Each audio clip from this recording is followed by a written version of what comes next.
최근 바이러스 대유행으로 인해 국가 간의 이동이 힘든 상황입니다. 한국관광공사에 따르면 지난해 1월부터 10월까지 방한 외국인이 전년 대비 83.6% 감소했다고 전했습니다. 방한 외국의 비중에서 2위를 차지하던 일본에서 재미있는 소식이 전해지고 있습니다. 현재 일본에서는 한국을 좋아하든 안 좋아하든 여부와 상관없이 수많은 한류 문화들이 넘쳐나고 있습니다.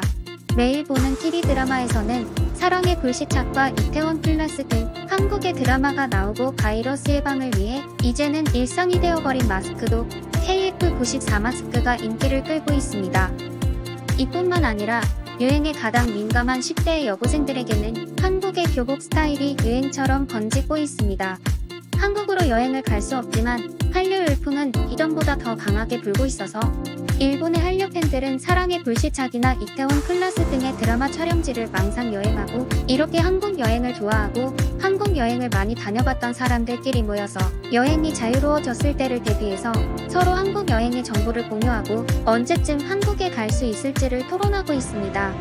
과거 일본에서 한국으로 여행이 오기 쉬울 때 수십 번 한국 여행을 해본 사람들도 많고, 한국에 많은 관심을 가지고 있어 한국의 뉴스까지도 보는 사람도 있었습니다.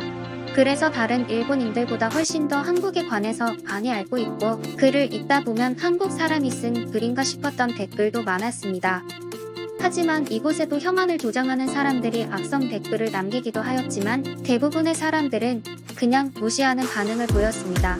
그러면 드라마를 보면서 한국을 상상 여행하고 있고 한국 여행을 다시 가고 싶어하는 일본 네티즌들의 댓글들을 살펴보겠습니다. 이번 2020년 2월이 거의 마지막으로 한국을 갈 수 있는 기회였지. 나는 그때 충주에 갔어. 충주는 사랑의 불시착의 촬영지인데 처음에 패러글라이딩 사고로 윤세리가 불시착하는 곳이지. 드라마에서는 북한으로 나왔지만 충주야. 실제로 가보면 너무 아름다워. 그리고 밤이 되면 충주의 중앙탑공원의 야경을 볼 수 있지.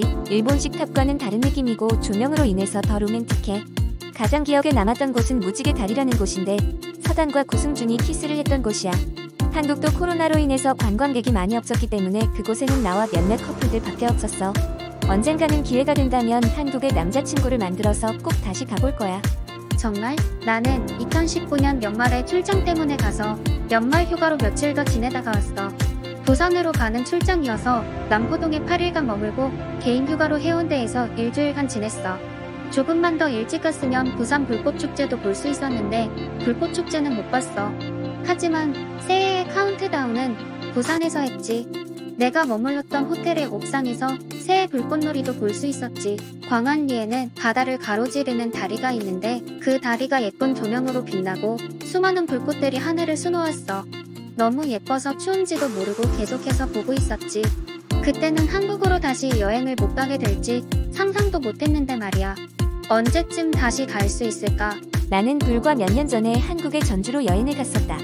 원래 계획은 친구들과 전주에 3일간 머물고 서울에서 나머지 시간을 보내려고 했는데 한옥마을에서 사진 찍는 데만 3일을 다 써버렸다.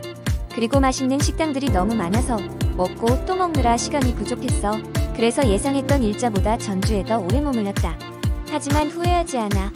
너무나도 만족스러웠어. 한복을 빌려서 친구들과 사진을 찍으러 다녔는데 사람들이 한국 사람 아니냐고 물어보고 너무 예쁘다고 나와 친구들 사진도 찍어갔어. 또 한복 가게에서는 한복과 잘 어울리는 옛날의 한국 머리 스타일도 직접 해주셔. 한복을 입으면 마치 내가 드라마에 나오는 한국의 공주가 된 기분이야. 너희들에게도 꼭 한 번은 가보기를 추천해. 서울 여행을 갔을 때 광화문에 수많은 사람들이 모여있던 게 기억이 난다. 요즘 한국의 먹방 영상에 빠졌다.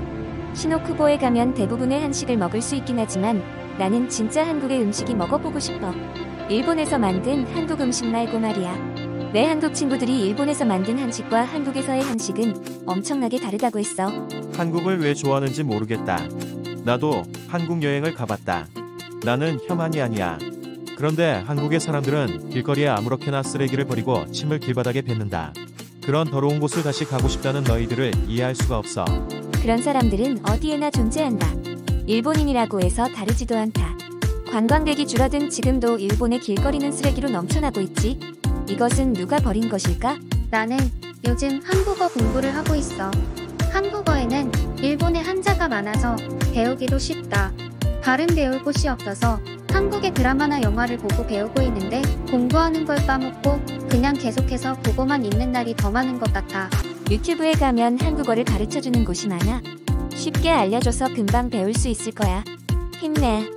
유튜브에서 한국 뉴스를 봐라. 그러면 한국의 이슈를 금방 알 수 있고 한국어 공부에도 도움이 된다.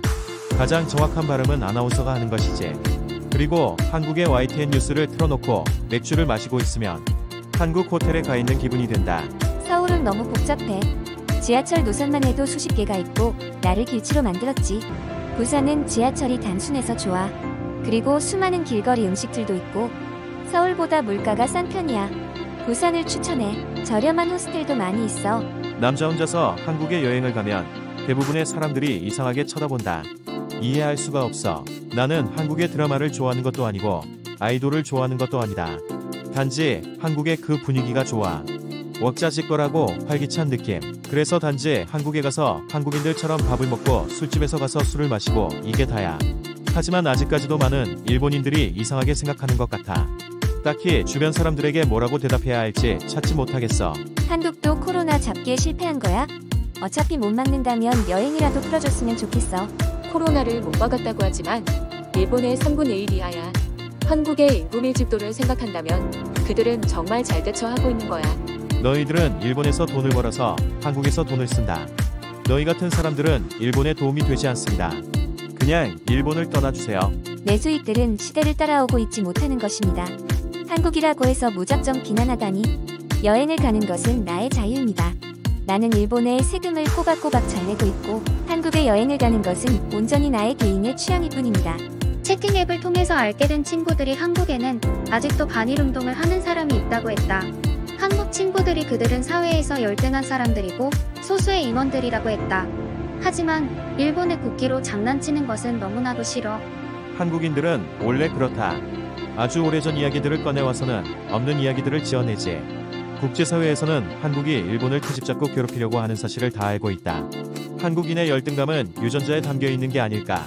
한국은 정말 싫지만 일본의 경기 불황을 생각한다면 한국인에게 단기 여행 비자라도 줘야 한다고 생각한다. 그들은 일본에 오면 카지노에서 돈을 흥청망청 쓰고 간다. 또 음식도 개걸스럽게 많이 시켜서 남기고 가서 식당에 많은 이윤을 남겨준다. 수많은 여고생들이 다케시타에서 신호쿠보로 옮겨가는 데는 이유가 있지. 한국은 유행을 선도하고 있어. 일본에서 한국과 대만 어느 쪽에서 친밀감을 느끼냐는 조사를 했었는데 저학력 여자 젊은 세대일수록 한국에 친밀감을 느끼고 고학력 남자 장년 세대일수록 대만에 친밀감을 느낀다는 결과가 나왔다고 한다. 그 뜻은 K-팝과 한국 여행을 좋아하는 사람들은 저학력 젊은 여자라고 보면 되는 것일까? 한국에 거의 매년 가고 있었는데 작년에는 결국 못 갔다. 한국의 가장 재밌는 것은 매년 갈 때마다 풍경이 바뀐다는 거지. 많은 사람들이 한국 여행을 그리워하고 서로 가봤던 곳에 대한 정보를 공유하는 모습들을 보았습니다. 하지만 몇몇 눈에 거슬리는 댓글도 보였습니다.